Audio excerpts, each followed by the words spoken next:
来问你2个问题啊。就如果有40-50万的话，你们是愿意去买 BBA 还是国产的新能源呢？你这不废话吗？我肯定选 BBA 呀。那可不一定，国产车早就今非昔比了，好吧？我肯定是自己去对比一下再做决定。你看，还是佳佳比较理性。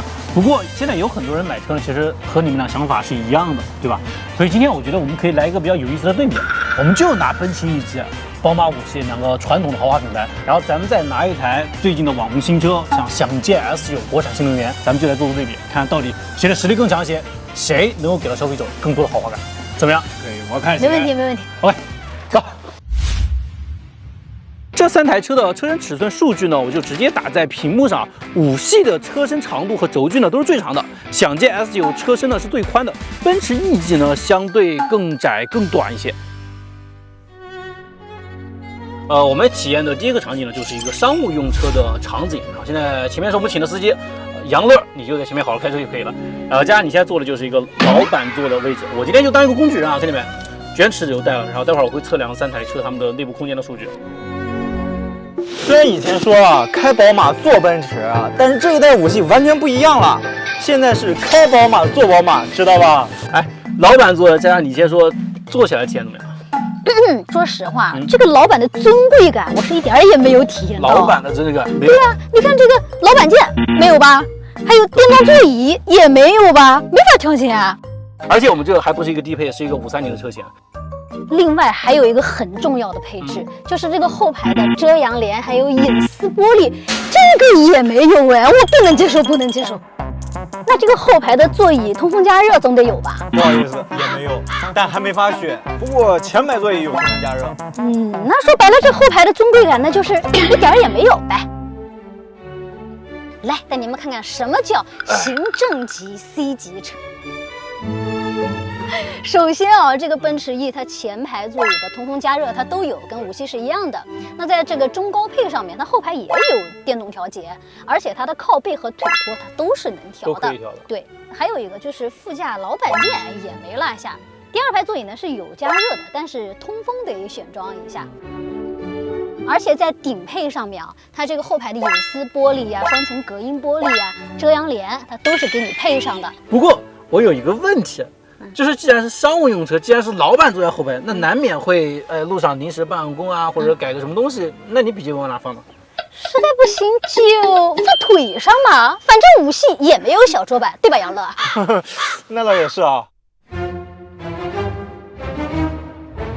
奔驰、宝马的内饰都体验过了，我觉得非常有必要带你们好好体验一下科技豪华做的到底怎么样啊！首先必须得满足咱们这个办公场景下老板的办公需求，所以这里呢有个小桌板，咱可以把笔记本放在这里，在路上偶尔是可以办公的。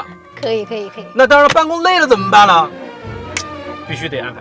小易，后排您好，打开您动力座椅，请注意前后排乘客和物品安全，确定展开吗？确定。副驾座椅正在折叠，它自己会调节哎。再推到前方去，给你留了非常大的一个空间。哇哦，腿托也在调啊。对，腿托升起来，很难得在后排给到您动力座椅了。哇，这个也太舒服了吧！小易，打开座椅按摩。好嘞。OK， 当然了，这台车的座椅加热、通风这些都是有的。哇呀，这也太舒服了！老板在这个位置躺着，绝对是至高的待遇了。好了，你们可以下去了，我这个老板要休息一下了。别着急啊，就是在这个位置，老板最重要的肯定要有最高的掌控权，所以给您安排了一个小平板，然后你这样够着看不方便是不是？对啊。来，老板，你觉得这个角度怎么样？嘿，再抬起来点。好，再抬起来点。咦，这个可以。OK， 这个角度是正好适中的，对不对？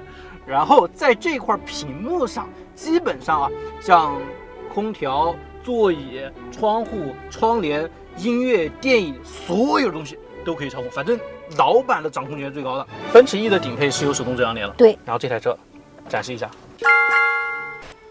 电动遮阳帘。它后排都有啊。电动的后风挡的遮阳帘。怎么样？哇，这个真是有点超乎我想象。所以这台车就是，如果你不仅是商务出行，如果是带孩子出去玩，跟家人在外面去游玩的时候，你想在车里休息或者看电影怎么办呢？来，我们看到这里，这是有投影的，投影幕布，你敢信？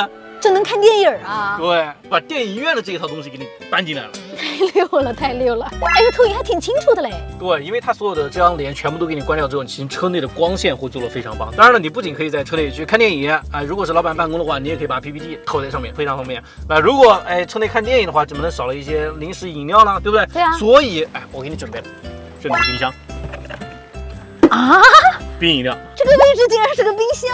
对，所以带孩子出去玩，我觉得这个就非常方便。夏天的时候喝冰的，然后冬天的时候就可以喝一些热的，怎么样？哇，太爽了！那我们再说回它的座椅的调节，后排的不仅有什么前后调节啊、靠背角度调节啊，其实它的腿托还包括它的腰部的调节都是有的。对，然后另外就是座椅的通风、加热、按摩，不管是前排后排，这个都是全系标配的。所以基本上这台车你能够想到一些舒适性、豪华的配置，它都给到你了。最后就是空间，空间我们刚去量了一下，就虽然这3台车它的轴距是最短的，但是它的第2排后排的腿部空间是最充裕的，因为得益于纯电平台，它的空间优化这儿做得很好。比如像你看中间是没有地台了，如果按照咱们买房来说的话，它的得房率是最高的，因为1级和5系都有很大的对，有隆起，个地台，所以这台车它整体的空间感做的是最好的。因此，在后排舒适豪华方面的话，享界 S9确实做到了极致。其次是奔驰 E 级，而885系呢，这方面表现的比较一般。不过有一说一啊，在前排内饰豪华这方面，奔驰 E 应该没得黑了吧？不夸张的说，就内饰设计豪华，它依然是标杆。那这个确实得承认，奔驰 E 的内饰做的非常的到位啊，但享界 S9其实它的内饰和奔驰 E 级的风格是不一样的。就享界 S9就是那种典型的新能源的豪华科技，它的优势在哪里啊？它的用料是3台车里面最好的，比如像它的座椅啊，全都是纳帕真皮的，宝马5系就全系都是仿皮的，你敢信？然后奔驰 E 级呢，只有在高配上才给到了真皮座椅，内饰质感呢其实也挺不错的。但最尴尬的，我觉得还是你的宝马。宝马这一代也还行吧，比之前好多了。40多万的车，你给我来个还行？那相比国产新能源，这2台传统的豪华品牌的车机智能化表现到底怎么样了？为此我做了另一个测试。小易，你说，帮我导航到南京，不走高速，空调开到23度，风量2档，再打开副驾驶座椅加热，关闭主驾车窗，最后帮我播放悬溺。好的，为你搞定了。小易提醒，2小时15分钟后南京市会有雾天气，路上注意安全。全程100。全部搞定，厉害！你好，宝马，你好，奔驰，我在。可以换个说法是您能，我没听清，再说一次吗？既然聊到车机部分，第2个环节我们要比拼的就是智能豪华，毕竟智能化是现在年轻人所追求的嘛，对吧？那智能化比拼的第1个部分就是泊车比拼。现场道具我都准备好了，这是纸盒子墙体做的一个非常窄的车位。宝马5系是没有自动泊车功能的，奔驰 E 级还有这台享界 S 有自动泊车，所以这个环节我们就来看一看，到底是自动泊车更好用，还是老司机的技术更厉害一些？然后这2台车它们的自动泊车功能到底谁更好用一些呢？马上开始啊！自动泊车那是给弱者的好吗？老司机根本用不上。走着，我来看看它有多难。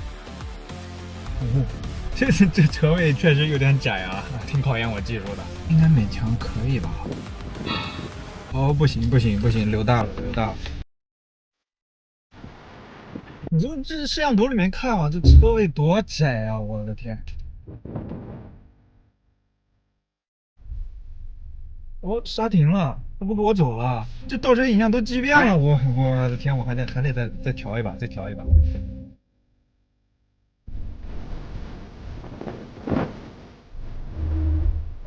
来，停好了。终于停进来了。但这也太近了吧？你还拍什么呀？把纸盒挪开，让我出去啊！刚才那宝马连自动泊车都没有，但我这个奔驰 E300可是有的。我们来看看它表现怎么样吧。从起点出发，到了，可以啊，它这个识别车位的速度还是挺快的。好，我们来开启一下它的自动泊车。可是你这角度是不是有点歪呀，大哥？你离直向很近了。停！大哥，你是不是撞到了？调整角度了。是不是还是有点近呢？哎呦，你能不能温柔点？你还往里挤，你还挤呢？就水灵灵的挺好啦，这个停车技术还不如我自己来呢。哎，刚刚奔驰和宝马在停这个车位的时候还是比较有难度的，对吧？很窄。我们看详见 S9表现怎么样？好好给他们上一个啊！来，往前走。你可以正常往前走，当你需要停下泊车的时候，你挂入倒档的时候，它会自动显示附近的一些车位。OK， 2档。哎，这边有个车位。哎，看见没有？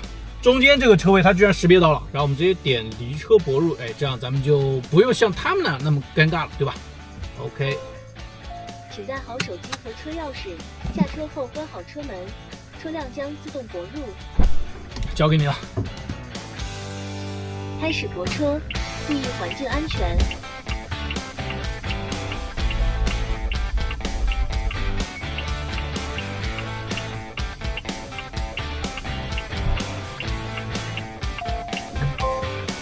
泊入已完成。来，你们自己说，这个停的够不够完美？然后这两边大概就这么短的距离，然后一台5米多长的车，完全自己搞定了。就我可以中途下车，然后它自己停进去，然后也不存在什么上下车不方便的情况。然后这台车另外还有一个自定义的功能，就是说，如果在一个场地你想要停在一个地方的话，你可以把它的车位拖到你想要停的地方，就自定义一个车位出来。主打的一个就是可见即可泊，所以这个环节的话，想见 S9完胜。结果呢，极限车位泊车挑战环节呢，想见 S9彻底征服了老司机杨乐。当然，除了基本的泊车功能之外呢，想见 S9还有代客泊车和接驾的功能。学习好泊车路线之后呢，到地库下车，它自己找车位停车，然后出门之前呢，你只需要手机召唤，它可以自己再开过来接驾。只能说啊，电影片段里面的未来世界呢，是已经走进现实了呀。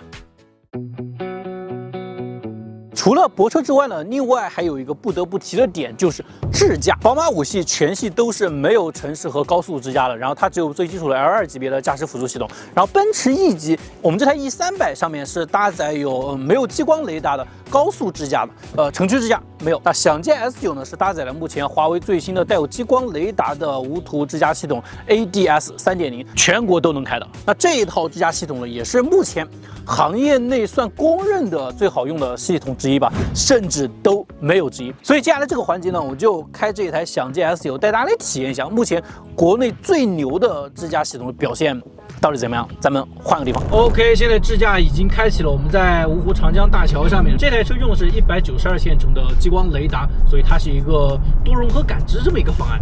我觉得在这种路面简单的跟车这种，对它来讲完全没有任何难度。前面有大货车。OK， 它有大货车的避让功能，看见没有？避让大货车辆。看一下它下赛道的表现到底怎么样？减速。OK， 路边是有障碍物的，然后它是能够很清楚的识别到，没有问题了。前面我们要汇入主路，这是一个比较复杂的路口，看后方有来车的，然后前面还有车辆。向左沿导航变道。变道速度挺快的。其实它的决策速度跟它的执行速度都很快。你看，现在要变道，它这个时候等待车辆过去。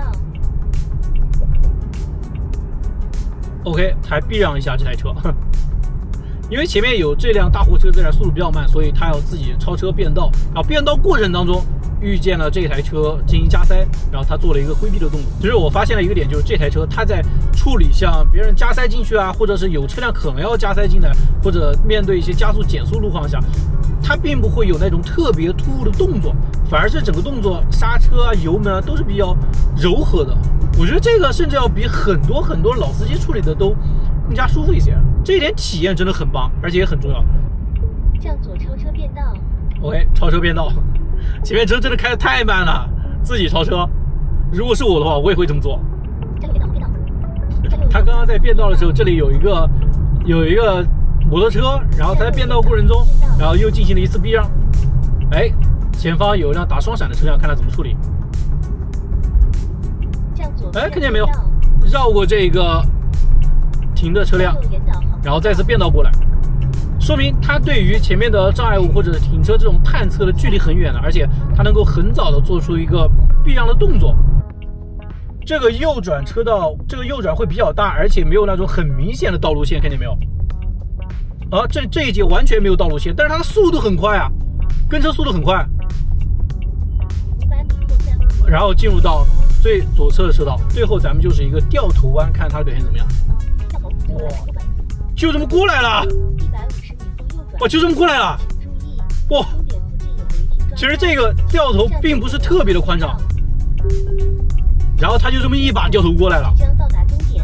OK， 我们看一下，我们一共跑了是30公里，然后用了38分钟。它上面会写自动过了9个路口，然后自动变道换道45次，然后它对自己的这些变道啊，然后应对加塞啊，全部会有一个数据统计。总体来说，我觉得它整体的表现真的是挺棒的。那至少全程我是零接管，没有任何干预的。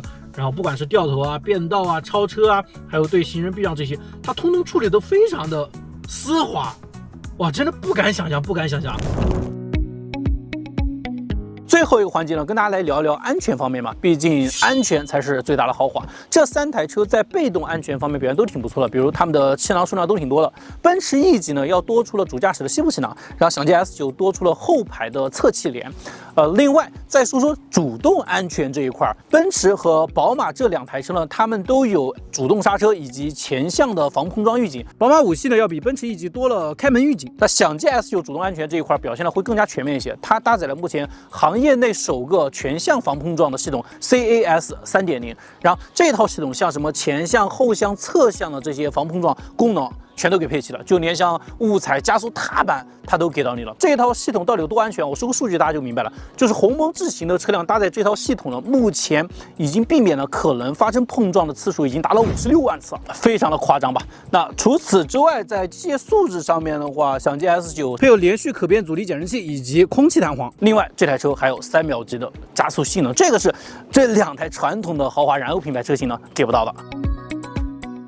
那最后来做一个简单的总结吧。我先说，在传统豪华车品牌里面呢，奔驰 E 级的豪华感依然是最好的，它也仍然是同级标杆，智能化也有提升，舒适性配置呢做的也比5系好。宝马5系虽然改款后有进步，但豪华配置确实一般。不过好在它终端优惠比较大。那享捷 S9 其实相比这2台传统的豪华品牌车型，我就不客气的跟大家来说，我觉得甚至在豪华感这一块，跟你俩都不在一个档次啊。你比如像座椅的通风、加热、按摩，你们需要选装的这些东西，它全系标配了。还有什么投影以及大幕布，直接给你搬到车内了。所以不管是在乘坐的舒适性体验啊，还有智能科技啊，包括像安全以及你们之前的强项豪华感这一块呢，享捷 S9不夸张的讲，真的是可以用遥遥领先来形容了吧？你们这2台车目前还是属于一个功能机的时代，但享捷 S9 现在已经是智能机了，所以差不多的价格，你们愿意选功能机还是选智能机呢？所以买车之前啊，不能只看标，还是要比较。毕竟车是用来享受的嘛，你们说呢？